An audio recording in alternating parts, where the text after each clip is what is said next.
So today I'm going to be showing you guys how to do some jelly plates at home. So this is something you can buy from a store, but I'm going to show you a DIY way to make it with ingredients that you probably already have in your kitchen.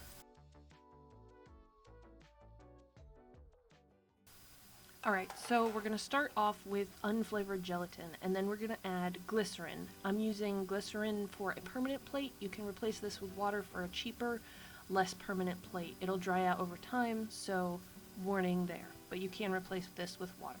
And then also I'm adding rubbing alcohol because I want a permanent plate. I don't want nasty stuff growing on it because it's gelatin, which is animal based, and I don't really want whatever nasties would grow on that. So I'm adding alcohol too. I will leave the recipe below, and of course we're adding all of that gelatin. So much gelatin. And honestly, I would add more. We'll talk about that later. But I would add a packet or two more than I add here for this ratio. I'll leave a recipe for a smaller batch because this is an absolutely massive batch that I made. I kind of got overexcited, and this happens sometimes with me.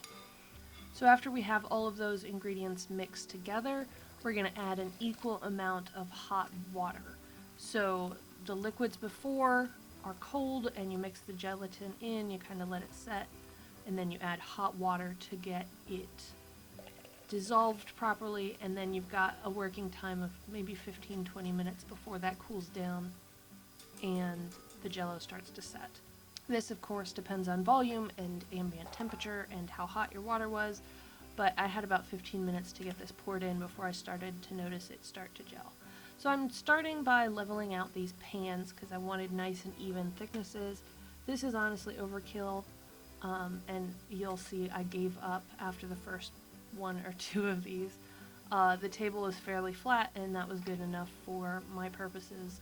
You want to make sure that you're using trays or plates or pans that have a perfectly flat bottom. Make sure there's not a logo or a decal in the bottom or a texture, because that will transfer onto the gel plate and obviously be something that then transfers onto all of your prints. So if the bottom of your plate says Pyrex and that's like textured on the inside, you don't want that unless you want the center of every print you make to be Pyrex. So I'm just double checking the depth of my pour here. The piece of cardboard helps me check how deep I'm pouring these, and I want about a half of an inch.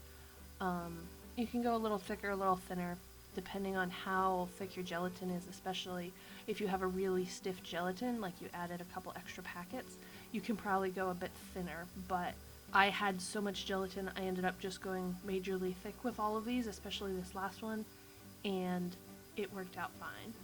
So after 2 hours of just setting at room temperature, I'm going to put these in the fridge overnight. I think the minimum is 8 hours, but the longer the better. Like, you really want it pretty well set up. And then after that time, I'm going to pull them all out and pull them out of their molds. To do that, I'm going to use some hot water just to kind of loosen them. And honestly, I'm not 100% sure that this was the best idea. You'll see with this first one, I let it set for a bit too long. You can see the sides start to separate as the jello starts to melt. And once I pulled it out, it actually ended up resulting in a texture because I got the jello too hot and it didn't retain the actual flatness of the pan. So it might be worth the effort to just kind of very carefully try to remove these without the hot water bath, but it's kind of up to you. You gotta play with it and see if you can get it out, maybe add the hot water later. You can see I'm also using acetate. I just got a big roll of acetate that I'm cutting up. This will keep my gels clean and stiff and help them keep their shape a bit and make sure no goo gets on them. So you can see I unmolded everything, and I only really had trouble with that first one because I got it over hot, and then I had some trouble with the large circle because for some reason that one turned out extra gloopy. You'll see in a minute where that became an issue. Again, I think all of these issues would be solved by just adding a couple extra packets of gelatin. I'll note that below. So now I'm just going to do a quick demo page of how I use the gel press. You can totally do a bunch of different things with the gel plates, and there's lots of different techniques, but I really love the look of these magazine transfers. And I do it differently than some people. Some people kind of transfer everything onto the plate and then lift it. I kind of lift it layer by layer. I just get better results that way. So I just roll a nice big layer of acrylic paint onto that print and lift it off. The first print that I lifted off of almost every one of these plates kind of messed up. I think the gel was just extra gloopy and it needed a good layer of acrylic seasoning on there to just get it acting the way that I'm used to. And even with my regular jelly press that I bought from the store, I have good days and bad days. Sometimes the transfers don't transfer. There's so many variables: the magazine type, the timing, the atmosphere, the texture of your paint, the brand of your paint, all are factors. So sometimes it works, sometimes it doesn't, and you kind of just have to roll with it. And that's sort of what I love about this process. But that's also why I do a single transfer at a time. I can look at it on the plate and see if it looks like I want it to before I actually add it to my art piece. And that way I just end up ruining less pieces. I can just lift it off if I don't like the way it looks on the print. I also especially love fashion magazines for this. I love the figures, and then there's also some great fonts sometimes as well. I like good big text and then good little text as well, kind of just to add texture to whatever I'm transferring. I kind of just like look at things, and if I like the shapes, I like to add it in.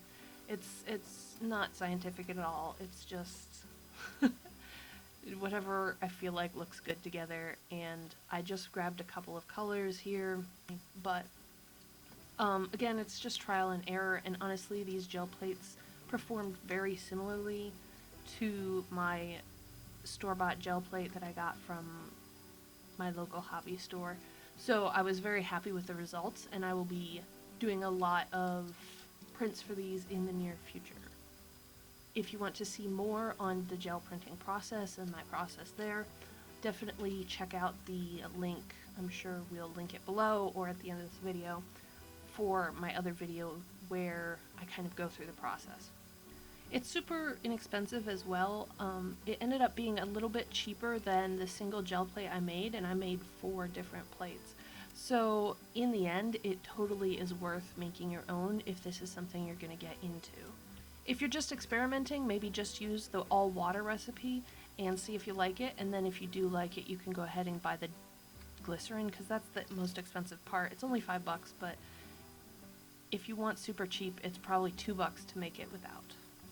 So for this circle one, it turned out extra sticky, and I accidentally let a piece of magazine paper hit it before I put any acrylic on it at all, and it stuck and kind of pulled up chunks of the gel.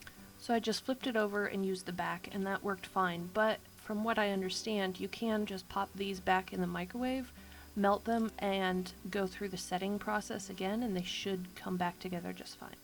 And so I just wanted to compare with my regular gel plate. I pulled that out and tested it, and they perform very similarly. The ones that I made are a little floppier, so maybe add a couple extra packs of gelatin, but performance-wise, they're very similar. Anyhow, guys, that's all I've got. Thank you so much for watching. Definitely watch my other video on gel printing, and like, subscribe, follow for more of this content. And go over and check out our Etsy page. I believe we have some older prints up there, and I'll be putting some more up in the near future. Bye!